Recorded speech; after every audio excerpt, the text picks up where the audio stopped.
example, there is a judge who still sits on one of the benches in Australia, and his nickname amongst the judiciary is the gorilla in black lace.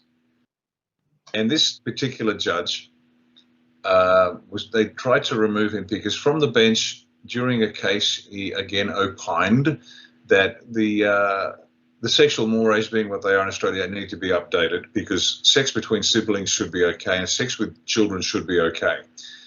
Now, he wasn't removed from the bench. He was just moved sideways.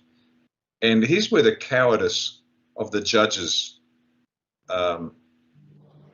is on full display. Nobody said a word. They sat there and they continue sitting on the bench doing what they do. Now, we have, you mentioned the pedophilia, and satanic ritual abuse has been going on in Australia since forever. It used to actually be reported. I've got a cutting from a newspaper back in 1980-something or other in the Canberra Times where satanic ritual abuse was being reported and used to be investigated. Not anymore, because we've got the police, the judiciary and the child support agencies all directly working together to provide, and it's called farming, to provide children for pedophiles. The Masonic organisation is up to its neck in this stuff, and it's penetrated everywhere, and nobody wants to hear about it. But we push it now. There's a 90-year suppression order which was established in 2005 that conceals the names of 28 VIP pedophiles in Australia, including judges, senior police, and a former Prime Minister. Now, this suppression order has been out since 2005, and no politician anytime ever has said anything about it bar one, Senator Bill Heffernan, who tried his best to get it out there, and he was shut down. There's another 80-year suppression order out of South Australia, one of our states, as a result of the Mulligan inquiry, again, concealing the name of VIP pedophiles. Now, there are two of, and the best count we've got at this stage is something like in excess of 45 suppression orders concealing the names of high-profile pedophiles in this country, including former governors general and everybody underneath that. And nobody says a word. And what we push this hard because we know the one thing they're terrified of is exposure. They don't care about anything else. But the truth, we know that there are prime ministers who are shaking in their boots, former prime ministers, who are shaking in their boots when they know the truth is going to come out. And it will come out. This cannot be concealed. How is it going to come out? Who's going to, how? Like, this is the big one. And it's so frustrating. You think that the days go by and, you know, the whole Q thing is trust the process, and then nothing happens, and then nobody is arrested, and you don't see any justice, and then you think, am I going crazy? Is this actually happening at all, or is it another psyop? What's real? You know, am I being played? Is this a pantomime? You know, are children really being trafficked? It's because we need to, as you say, we need to see it now. Like, we've heard the stories. We need to see evidence, and we need to see people going to jail. But yes, we do. When? Yes, we do. Yes, we do. Absolutely, we do. It's a slow process. It's frustrating. I've done a lot of research into pedophilia, going back many, many years. As I said, I've been at this game now since 2007. Slowly, just understanding the whole horrifying truth of what is the Australian government, judicial system, and the rest. It's like landing at the beach in Normandy with the objective to remove the Nazi scourge from Europe. Now, you land on there on the 6th of June 1944. You're not going to be in Berlin on the 7th of June. This is a slow process. And will those pedophiles be revealed? Oh, absolutely. Absolutely. Now, we've got an election coming up in May 2022, federal election. And Australia One will get seats in Parliament. And we will eventually become the government. But we won't need to wait till we become the government before we can act. Because once we get into Parliament, we can break this code of silence, which is protecting the pedophiles across the entire country. And once that dam breaks, watch the flood.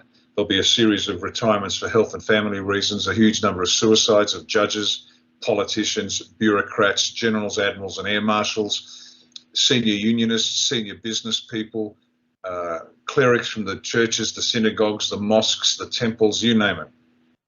Because once this first crack, and that's our job, that's our primary job, because Australia One Party's mission, and we've designed it like a military operation. This isn't getting into power, because all political parties want to get into power. We don't. We want to save the country. It's a foundationally different approach, and that's why everybody else is out there trying to ingratiate themselves with every market segment. And I'm sticking a face in everybody's face saying, stand up, be a man, do your job or die. Again, Yeah. And I love saying this because I want to terrify them. The media, after the politicians and the generals were charged and hung at Nuremberg 1.0, the media were next. And the media were hung. Row after row after row of media that were hung. Same thing's going to happen here. And I love mentioning their names because it terrifies them. Ita Buttrose, the head of the Australian Bolshevik Collective, she's going to swing if she is found guilty. And we're an equal opportunity. And we're not. Previously, I was not a big fan of capital punishment because I don't like giving politicians the power to kill anybody. But they're always happy to send us overseas to kill little brown people. That doesn't seem to bother them too much. But the head of the ABC here is Ita Buttrose and her staff. If they are found guilty of a crime of sedition or treason, they'll be hung by the neck till dead, old school. So and I mentioned their names, Peter Credlin, Andrew Bolt, Alan Jones, Paul Murray. These are some of the big names on Sky News in Australia. And they are there to keep the people somnambulant, keep them asleep, keep them fed lies. And they will. So disgusting.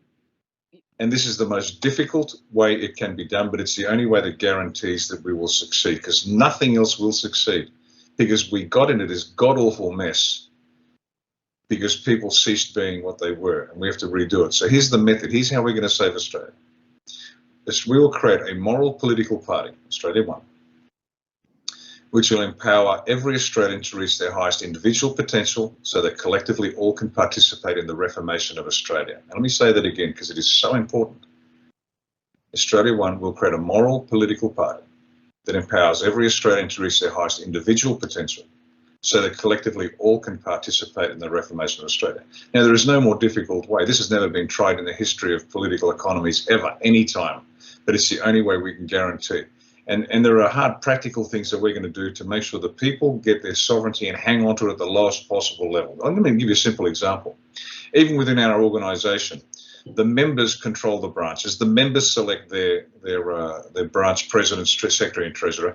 The members select their candidates. The members then support those candidates. Now, if those candidates turn out to be deficient or crooked, then the members can sack them. It's a recall election. So everybody in the party has to earn their position.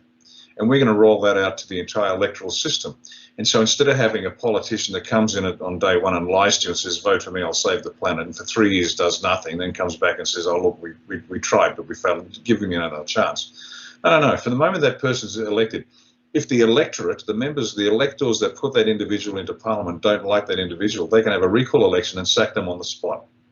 Now, this is common in Switzerland and the United States, and it's a lovely system of making sure that people have the power to sack that representative. So that representative now, instead of being responsive to the party, is responsive to the people, 24/7, 365 for the period of that electoral cycle. And so this is just an example of how we get the power back to the people. Now, the people have to stand up and begin to govern themselves. Now, we cannot govern ourselves as a nation until we govern ourselves as an individual. And that's why we're going to create this moral people again. They know right from wrong. They can look at a situation and discern that is wrong, we're against it. They don't need to be told. And so one by one, the entire nation comes together, not in a single mindset. I'm not talking about groupthink, but we know what's right and wrong. And we have a wonderful tradition. We've got the Christian tradition, the center of our Western civilization. So we've got a history that we can draw upon. And so this is the most difficult, but the only way we can guarantee this country never, ever, ever again can fall subject to psychopaths and globalist controllers, because we disperse the power as much as possible, make the country so difficult to govern that they will never again be able to take over the place. Now, that's just the purpose, method, end state. Beneath that, we have several lines of operation. Now, what do I mean by that? Well, let me use the analogy of D-Day and Normandy again, because it's a good one.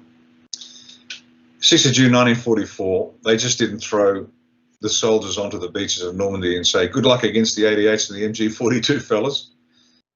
There were many lines of operation that preceded it in time and space. For example, one line of operation would have been espionage being conducted in Berlin to gather intelligence against the Germans and find out what they're up to. Now, Sergeant Smith, who was about to storm the beaches, knew nothing about that line of operation, and quite rightly so. Another line of operation would have been the Special Operations Executive working with the French resistance, destroying rolling stock, railway lines to slow the movement of troops and material. as well as interfering with the production of ammunition in factories by making sure that the caliber of the rounds being produced was slightly too big, so when they chambered the round, it jammed in the weapon and couldn't be fired. Separate line of operation. Closer to the landing itself, you would have had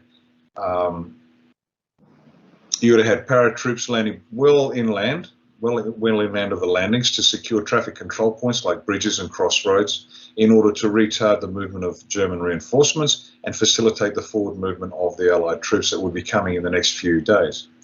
Closer then, you'd have the commandos, and they would have assaulted the Atlantic Wall and taken out those very hard targets that needed specialist skills like explosives, so they climbed cliffs and put the explosives and take out those.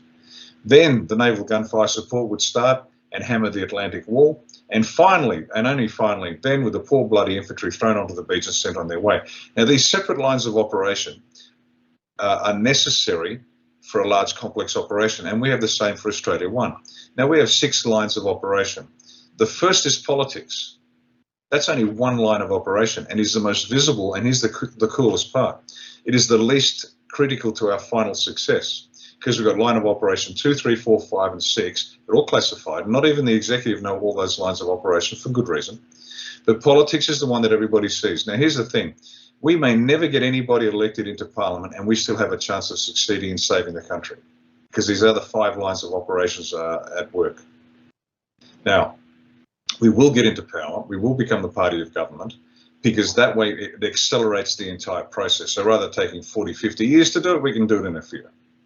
And so we've got this plan. We have a very clear intention, purpose, method, and scope. We have very clear lines of operation. The politics is there. We're working against, we've got our policies, which are detailed and profound and just brilliant.